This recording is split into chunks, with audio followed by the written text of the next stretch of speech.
Bismillahirrahmanirrahim. This is Dr. Numan Asgar, your biology expert. So let's start today's topic. Cell cycle. Cell cycle involves the sequence of events. ये sequence है of events. कौन से events? जिसमें period of growth आती है, period of growth, उसके बाद DNA replication, that is followed by cell division. तो ये एक सीक्वेंस है ऑफ इवेंट्स, यानी कि तरतीब से ये तीनों प्रोसेसेस होते हैं। इसमें पहले ग्रोथ होती है, उसके बाद डीएनए की रेप्लिकेशन होती है, और फिर जो है वो सेल डिवाइड होता है। तो अगर हम अब फेजेस देखें, phases of that specific cell cycle की जो फेजेस हैं, उसमें दो फेजेस हैं। एक है interphase and the second one is mitotic phase, जिसको हम एम फेज भी कहते हैं, that is also known as M phase. अब ये जो इंटरफेज है, that is basically the preparatory phase, यानी कि इसमें जो सेल है वो अपने आप को प्रिपेयर करता है डिवीजन के लिए, और जो माइटोटिक फेज है that is the division phase, जिसमें सेल जो है वो अपने आप को डिवाइड कर लेगा। अब ये जो पहले दो इवेंट्स हैं, पीरियड ऑफ ग्रोथ और DNA replication, that comes under interphase, ये इंटरफेज में आते हैं। और जो नेक्स्ट है ये इवेंट है, that is basically the M phase. तो अब हम सबसे पहले ये देखेंगे कि इंटरफेज क्या होता है। तो इंटरफेज जिसके अंदर जो प्रेपरेटरी फेज है, इसकी फर्दर जो फेजेस हैं वो 3 हैं, जिसमें आ जाता है number 1 is G1 phase. G1 is for gap 1 phase, पहला वक्फा यानी कि गैप 1 फेज। अब इस G1 फेज में जो सेल है उसमें क्या क्या चेंजेस आती हैं। इसमें प्रोटीन सिंथेसिस इंक्रीज होती है। प्रोटीन सिंथेसिस इंक्रीज होने का मतलब है कि इसके अंदर जो एंजाइम्स हैं रिक्वायर्ड होते हैं, क्योंकि एक फेज में वही कंडीशन रेडी होंगी जो नेक्स्ट फेज में नेसेसरी हैं। तो G1 फेज में ये नोट करने वाली एक पॉइंट है कि जो एंजाइम रिक्वायर होते हैं फॉर डीएनए रेप्लिकेशन वो इसमें सिंथेसाइज हो जाते हैं। उसके बाद फिर है आरएनए सिंथेसिस। आरएनए की सिंथेसिस इंक्रीज होगी, क्योंकि प्रोटीन बनाने के लिए आरएनए का होना ज़रूरी है। उसके बाद एटीपी की सिंथेसिस इंक्रीज होगी, क्योंकि हर प्रोसेस के लिए जो प्रोसेसेस हैं लाइक ट्रांसलेशन प्रोसेस में एक्टिवेशन होती है अमीनो एसिड की, जो हमने डिस्कस भी किया, उसमें भी ये रिक्वायर्ड होंगे एटीपी। तो एटीपी क्योंकि रिएक्शन होने मेटाबॉलिज्म होनी है तो उसके लिए एटीपी भी रिक्वायर्ड है, इसलिए उसकी सिंथेसिस भी इंक्रीज हो जाएगी। जो भी नेसेसरी मटेरियल है, रॉ मटेरियल जो रिक्वायर होगा फॉर एस फेज, जो कि नेक्स्ट फेज है, वो इसमें सिंथेसाइज हो जाएगा। उसके बाद सबसे इम्पॉर्टेंट चीज़ कि सेल का साइज इंक्रीज हो जाएगा। तो ये सबसे पहले जो फेजेस हैं, G1 फेज जो पहली फेज है इंटरफेज की, उसमें प्रोटीन सिंथेसिस इंक्रीज होना, आरएनए सिंथेसिस का इंक्रीज होना, एटीपी सिंथेसिस का इंक्रीज होना, जो एस फेज जो नेक्स्ट फेज है उसमें रॉ मटेरियल जितने भी रिक्वायर्ड है उसका इंक्रीज होना, और सेल के साइज का इंक्रीज होना, ये सब कुछ होता है G1 फेज में। तो इसके बाद अब हम देखेंगे कि एस फेज में क्या होता है? एस फेज, जिसको हम सिंथेसिस फेज भी कहते हैं, यानी कि ये सिंथेसिस है। इसमें बेसिकली सबसे पहला जो इवेंट होता है, इसमें होती है डीएनए की रेप्लिकेशन। ठीक है, डीएनए इसमें रेप्लिकेट कर जाता है और इसमें सेंट्रियोल्स की भी डुप्लीकेशन हो जाती है, सेंट्रियोल डिवाइड हो जाते हैं, and this only occurs in the case of animal cell. Centriole divide हो जाएंगे, डुप्लीकेट हो जाएंगे, और क्योंकि डीएनए की रेप्लिकेशन हो रही है तो इसका मतलब हिस्टोन प्रोटीन इसमें सिंथेसाइज होती है। बहुत इंपॉर्टेंट पॉइंट है कि हिस्टोन प्रोटीन इसमें सिंथेसाइज होती है, दैट्स वाई डीएनए की रेप्लिकेशन भी होती है। उसके बाद जो थर्ड फेज है that is the G2 phase. G2 phase में क्या इवेंट्स होते हैं? G2 फेज में भी प्रोटीन सिंथेसिस इंक्रीज होती है, लेकिन ये कौन सी प्रोटीन होती है? अब प्रोटीन सिंथेसिस इंक्रीज, लेकिन ये कौन सी प्रोटीन है? अब ये प्रोटीन है ट्यूबुलिन प्रोटीन, जो कि बेसिकली स्पिंडल फॉर्मेशन करेगी, माइक्रोट्यूब्यूल इंक्रीज होंगे। प्लाज्मा मेम्ब्रेन की प्रोटीन इसमें इंक्रीज होती हैं, सिंथेसाइज होती हैं। ठीक है, इसके अलावा इसमें भी एटीपी बनेंगे, एटीपी की सिंथेसिस इंक्रीज होगी। ठीक है, इसके अलावा इसमें भी आरएनए की सिंथेसिस इंक्रीज होगी क्योंकि प्रोटीन बन रही है, so that's why RNA synthesis भी इंक्रीज होगी। तो these all events occur in these three phases. अब इसके अलावा एक और फेज भी होती है जो इंटरफेज में बेसिकली काउंट इसलिए नहीं की जाती क्योंकि वो हर सेल से रिलेटेड नहीं है। स्पेसिफिक सेल्स होते हैं जो उस फेज में जाते हैं। ठीक है, तो अब हम उसको डिस्कस करते हैं। सो दैट फेज जो हम डिस्कस कर रहे थे इसको G0 फेज कहते हैं। G0 phase is for gap zero, इसको गैप जीरो स्टेज भी कहते हैं, गैप जीरो स्टेज भी कहा जाता है, गैप जीरो फेज भी कहा जाता है। ये बेसिकली क्विसेंट फॉर्म है, क्विसेंट फॉर्म ऑफ फेज है, यानी कि इसमें जो भी सेल एंटर हो जाता है वो मैच्योर होने के बाद एंटर हो जाता है और उसके बाद वो फिर डिवाइड नहीं होता। इसमें कुछ सेल्स ऐसे होते हैं जो परमानेंट रहते हैं G0 फेज में, कुछ सेल्स ऐसे होते हैं जो टेम्परेरी चले जाते हैं, और कुछ सेल्स ऐसे होते हैं जो कुछ देर के लिए उसमें थ्रू आउट द लाइफ वो तब तक रहते हैं जब तक उसकी ज़रूरत पेश नहीं आती बॉडी को। तो ये क्विसेंट जो है ना फॉर्म होती है। तो इसमें इस तरह होता है, ये जहन में रखें, गौर से सुने इस बात को कि व्हाट हैपेंड एक्चुअली। सपोज ये एक सेल है, ये एक सेल है और माइटोसिस हुई और वो सेल दो में डिवाइड हो गया। ठीक है, अब मैं एग्जांपल ले लेता हूँ कि suppose that is a nerve cell या आई लेंस ऑफ सेल है। तो ये दो तरह के ये सेल्स होते हैं, ये बात आपने याद रखनी है। नर्व सेल और आई लेंस के जो सेल्स हैं ये परमानेंट होते हैं इन G0 फेज, जब तक इनकी ज़रूरत नहीं होती परमानेंटली G0 में ही रहते हैं। फिर जब डैमेजिंग होती है तो नर्व सेल की, तो फिर ये प्रोसेस आगे चलता है। सपोज ये नर्व सेल है। अब क्या होता है कि this enter into the G1 phase. G1 phase में वो एंटर होके जब उनका साइज इंक्रीज हो जाता है, जब वो स्पेशलाइज्ड हो जाते हैं, तो वो G0 फेज में चले जाते हैं। यानी कि यहाँ से ये सेल जो है इधर एंटर हुआ, इधर एंटर हो गया, जब उसका साइज इंक्रीज हो गया, जब वो स्पेशलाइज्ड हो गया, तो वो फिर G0 में चला जाएगा। इस पूरे प्रोसेस को ना हम कहते हैं डिफ्रेंशिएशन हुई, डिफ्रेंशिएशन। अब इसका मतलब ये कि वो स्पेशलाइज्ड हो गया और फिर एंटर हो गया G0 फेज में। अब अगर ये ऐसे हो कि अगर सपोज कोई डैमेजिंग होगी और there is requirement of that specific cell और बॉडी को रिक्वायरमेंट है, तो क्या होगा?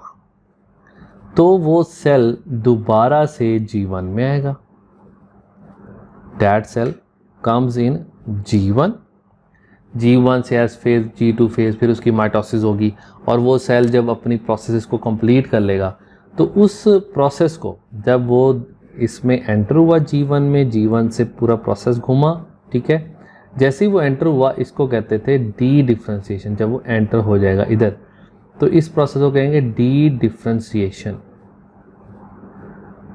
डी डिफ्रेंशिएशन, ठीक है, ओके। और उसके बाद जब वो सेल, वही सेल जब दोबारा, यानी कि यहाँ से वही सेल जब इधर आया और इधर आके माइटोसिस डिवाइड हो गया, तो उसके बाद जब वो सेल दोबारा चला जाएगा तो उस प्रोसेस को कहते हैं रीडिफ्रेंशिएशन, कि उसकी जो डिफ्रेंशिएशन है वो दोबारा हो गई, redifferentiation, differentiation. So these things are very important. So this is all about the G naught phase. So now we will discuss about the C value. तो ये बहुत important है जो इस वक्त मैं आपको बताने लगा हूँ। C value क्या होती है? C value is basically DNA content होता है on one set of chromosome, one set of chromosome, ठीक है। ये वो DNA सेट होता है, तो DNA का कंटेंट होता है जो एक क्रोमोसोम, एक सेट ऑफ क्रोमोसोम में प्रेजेंट होगा। तो हमने एग्जांपल लेनी है, सपोज हम एग्जांपल लेते हैं 46 क्रोमोसोम वाले सेल, यानी कि डिप्लॉयड सेल की हमने यहाँ पे एग्जांपल कोड करनी है, तो ध्यान से सुनिएगा, ठीक है। अब सबसे पहले आ गया G1 फेज।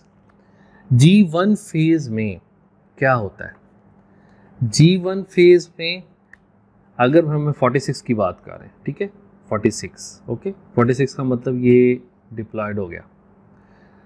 तो G1 फेज में क्रोमोसोम नंबर, तो एक एक चीज़ सुनिएगा गौर से, क्रोमोसोम नंबर होगा डिप्लॉयड, यानी कि 46 ही रहेगा, और जो इसका डीएनए कंटेंट होगा, जो उसका डीएनए कंटेंट होगा वो भी 2C यानी कि डबल होगा, ठीक हो गया। यानी कि उसमें 2 जो है ना, मतलब डीएनए 2C यानी कि डीएनए में प्रेजेंट होंगे, C वैल्यू उसकी 2C है। अच्छा, ये हम बात करें 46 क्रोमोसोम वाले सेल की। अब मैं यहाँ पे ना वो क्रोमोसोम ड्रॉ भी कर देता हूँ ओवर हियर, तो लाइक दिस, कि अगर मैं इसको इस तरीके से ड्रॉ करूँ ताकि हम इसे अंडरस्टैंड कर सकें बहुत अच्छे तरीके से। तो ये क्रोमोसोम है और ये इसका centromere and that is the whole chromosome. इस होल क्रोमोसोम के अंदर ये डीएनए कंटेंट प्रेजेंट है, ठीक है। So this one like this, तो ये 2C कहलाएगा, यानी कि इसमें डीएनए कंटेंट है। अब आ गया ये बात कि S फेज जब आई, अब S फेज में क्या होना है? S फेज में डीएनए रेप्लिकेट करना है, ये बात जहन में रखें। तो अगर ये सपोज वही क्रोमोसोम मैं बना रहा हूँ ऐसे, ठीक है, तो ये क्रोमोसोम बन गया लाइक दिस। अब इसमें जो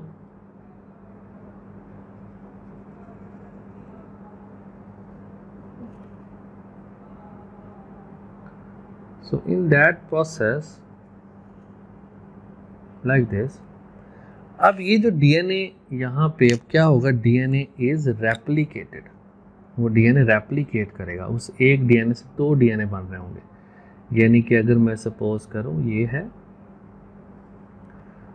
एंड दैट वन, ठीक है, ओवर देयर, तो इसके साथ ही ये डीएनए बन गया, इसके साथ ये डीएनए बन गया, ये रेप्लिकेशन हो गई डीएनए की, ठीक है। जब रेप्लिकेशन हुई तो ऑब्वियसली दिस गेट्स, ये डिवाइड हो गया like this one, like this one, ये, ठीक है, और ये बन रहे हैं अब sister chromatids like this one, ये सिस्टर क्रोमेटिड्स की फॉर्मेशन हो गई।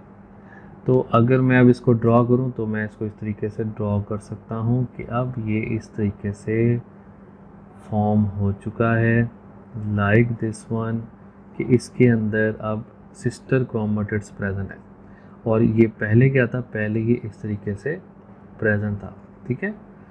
तो इसमें एक ही डीएनए था, अब इसमें ये डबल डीएनए हो गया, तो 2C is representing basically 1 DNA, okay. तो अब इसमें एस फेज में क्या हुआ, डीएनए रेप्लिकेट कर गया। तो एस फेज में ध्यान से सुनिए बात, आपकी बुक में लिखा हुआ है एस फेज में कि क्रोमोसोम नंबर डबल हो जाता है। तो क्रोमोसोम नंबर डबल नहीं होता, क्रोमेटिड नंबर डबल होता है। तो वो जब यहाँ पे मैं मेंशन करूँगा तो आपको समझ आ जाएगी कि होता क्या है इन एस फेज। जो क्रोमोसोम नंबर है वो रहता है 2n, क्रोमोसोम 2n ही रहेगा, क्रोमोसोम इंक्रीज नहीं हुआ, यहाँ पे क्रोमोसोम उतने ही है। सी वैल्यू बिकम्स 4c, ये डबल हो गई है। तो डीएनए कंटेंट डबल हो जाएगा, क्रोमेटिड्स इंक्रीज हो जाएंगे, क्रोमोसोम नंबर इंक्रीज नहीं होगा। ये बात याद रखनी है, एस फेज में क्रोमोसोम नंबर इंक्रीज नहीं होता। फिर आती जब G2 फेज। G2 फेज में क्या होगा, chromosome number remains the same, chromosome number ने चेंज नहीं होना, ये बात याद रखनी है। और C वैल्यू जो है इन द केस ऑफ G2 वो 4c ही रहेगी। जब यहाँ पे आएगा, अब नेक्स्ट बहुत इंपॉर्टेंट बात कि जब यहाँ पे अब माइटोसिस में जब एंटर हो जाएगा सेल, तो माइटोसिस की एक फेज आती है जिसे हम एनाफेज कहते हैं। एनाफेज में क्या होता है कि जो सिस्टर क्रोमोसोम्स हैं, सिस्टर क्रोमेटिड्स जो हैं वो सेपरेट हो जाते हैं, यानी कि ये जो सिस्टर क्रोमेटिड्स हैं ये सेपरेट हो जाएंगे। जब ये सेपरेट हो जाएंगे तो ये आप देखना, ये सेल है सपोज, ठीक है, सिस्टर क्रोमेटिड सेपरेट हो गए तो 46 इस साइड पे और 46 ही इस साइड पे चले गए। तो इस वक्त क्या हुआ कि एनाफेज में क्या होगा, क्रोमोसोम नंबर 2n हो जाएंगे, ठीक है, 4n से 2n हो जाएंगे, और जो C वैल्यू है वो 4c से हो जाएगी, कितनी भला, 2c हो जाएगी। तो फिर G1 में again that remain the same. तो इसको दोबारा से समझ लो आप, C वैल्यू क्या है, डीएनए कंटेंट है on one set of chromosome. अगर हम सपोज कर रहे हैं यहाँ पे कि हमारे पास डिप्लॉयड सेल है, 46 क्रोमोसोम वाला सेल है, डिप्लॉयड है, तो G1 फेज में वो सेल क्रोमोसोम नंबर्स के 2 यानी कि डिप्लॉयड, C वैल्यू 2c यानी कि एक डीएनए कंटेंट है। जब एस फेज आया, डीएनए रेप्लिकेट कर गया, क्रोमोसोम नंबर उतने ही रहेंगे और C वैल्यू डबल हो जाएगी, क्रोमेटिड इंक्रीज हो गए। उसके बाद G2 फेज में क्रोमोसोम नंबर उतने ही रहेंगे, C वैल्यू डबल हो जाएगी, ठीक है। उसके बाद जब माइटोसिस की एनाफेज में जाएगा, सिस्टर क्रोमेटिड सेपरेट हो जाएंगे, 46 एक तरफ 46 एक तरफ चले जाएंगे, ठीक है, क्रोमोसोम नंबर उतना ही है, क्रोमोसोम नंबर उतना ही है नहीं। माइटोसिस की बात करेंगे तो क्रोमोसोम नंबर माइटोसिस में डबल हो जाना है, ये बात याद रखनी है, ठीक है। 46 यानी कि 92 हो जाते हैं, ये माइटोसिस में मैं आपको बताऊंगा।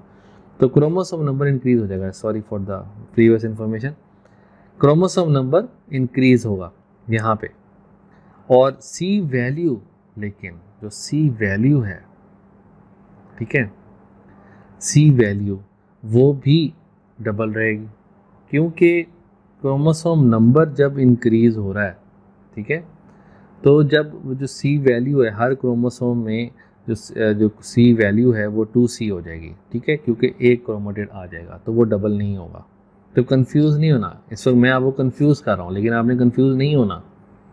क्रोमोसोम नंबर एनाफेज में डबल हो जाता है, क्योंकि उसके बाद जब टीलोफेज आएगी तो फिर ये सेपरेट होगा एंड डिवाइडेड, और इसलिए कि C वैल्यू इसमें फिर 2c पे आ जाएगी, क्योंकि क्रोमेटिड बन चुके हैं।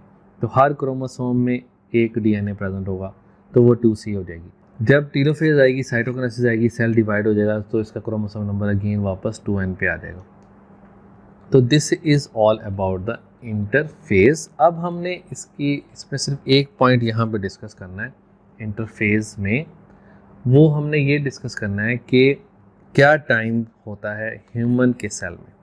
अब मैं यहाँ पे मेंशन करने लगा, जो एम फेज है ये 30 मिनट्स में कंप्लीट होती है, G1 9 आवर्स लेती है, ठीक है, एस फेज 10 आवर्स में कंप्लीट होती है, और this take place in 4.5 hours. तो अगर हम ह्यूमन सेल की बात करें तो ह्यूमन सेल में जो इंटरफेज है वो लेती है राउंड अबाउट 23.5 आवर्स, और जो एम फेज़ है, जो माइटोटिक फेज़ है, वो 30 मिनट्स में यानी कि 0.5 आवर्स में कंप्लीट हो जाती है। If we talk about yeast तो उसमें होल सेल साइकिल जो है, होल सेल साइकिल वो 90 मिनट्स में कंप्लीट हो जाता है। इसलिए यीस्ट को यूज़ किया जाता है बहुत सारे रिसर्च प्रोसेसेस के लिए। Thank you very much and Allah Hafiz.